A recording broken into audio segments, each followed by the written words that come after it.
Okay, we're going to go over breathing super quick. Your book tells you how there are two types of breathing, negative pressure breathing and positive pressure breathing. Positive pressure, it describes as frogs, amphibians, they gulp the air and actually push it into their lungs. And it's not terribly efficient, but their skin backs that up because they also exchange gases through their skin. Mammals use negative pressure breathing. So negative pressure is also called sucking. So we suck our air in, and the it's like a suction pump, and we do this by expanding our thoracic cavity. Now, our thoracic cavity, from our shoulders to our diaphragm, this is the entire thoracic cavity. Our heart is located in our thoracic cavity. Our liver, our stomach is not located in our thoracic cavity. And this is showing you the diaphragm muscle. When you inhale, the diaphragm muscle moves down. And when that moves down, it actually increases the volume of your thoracic cavity. And by increasing that volume, nothing's going to be empty, so air will be pulled in. This negative pressure, the air pulls in. The way we suck it in is by increasing the volume of our thoracic cavity here. Now, there is a membrane lining the inside of your rib cage.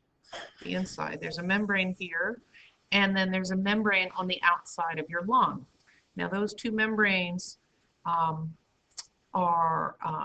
right next to each other, and they have a liquid in there. It's called the pleural cavity, but there's a liquid in there, and the surface tension allows them to slide right by each other.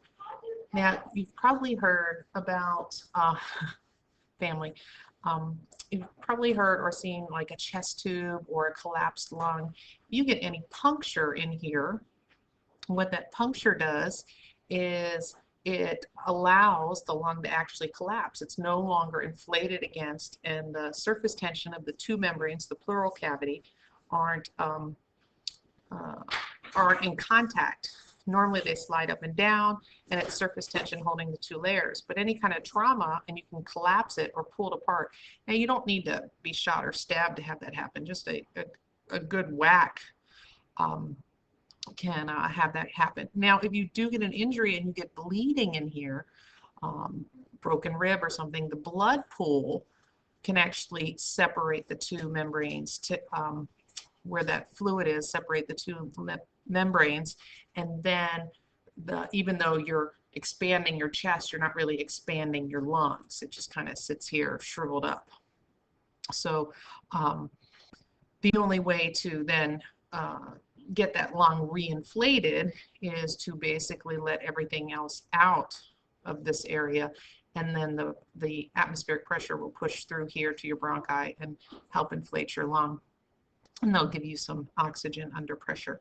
So we use negative pressure breathing. Inhalation, the diaphragm contracts and moves down, and now breathing will also be controlled by need. You can increase your respiration rate. Just sitting here, you may be using your diaphragm, the tiniest bit of your rib cage, if at all.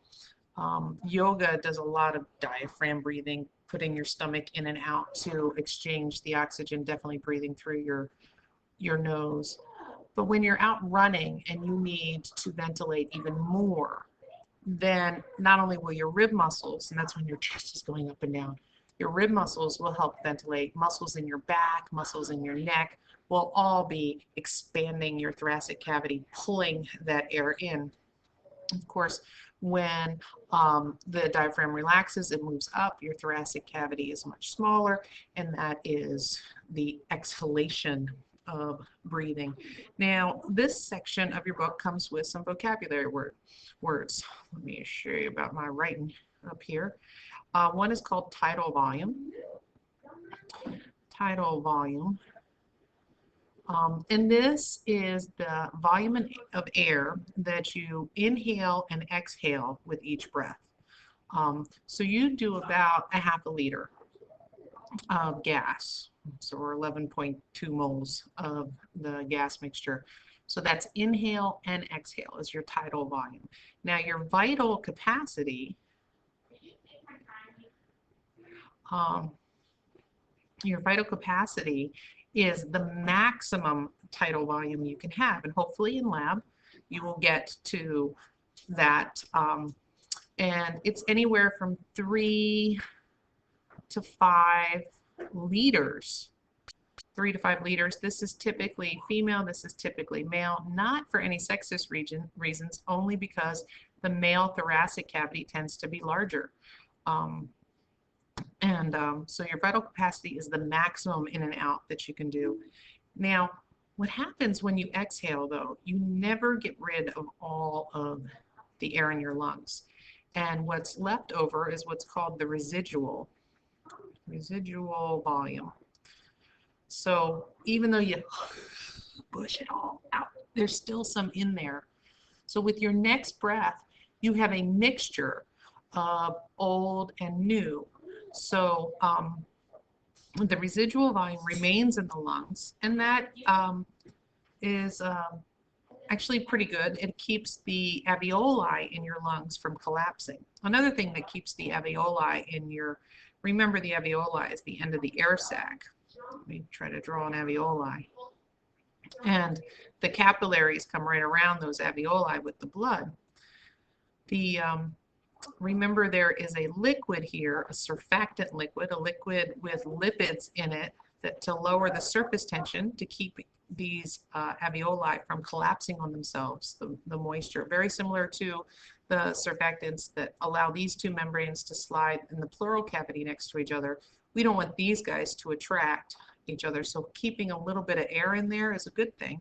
However, we never get a high quantity or percentage of oxygen because of this, compared to a bird. A bird doesn't have alveoli. The bird's lungs don't end at a dead end. They travel straight through in tubes, and so they never have to mix with residual volume. So birds don't have a residual volume. That would be a trick question. So those were the vocab, and that is the breathing. We have negative pressure breathing. So there you go. I'll see you later.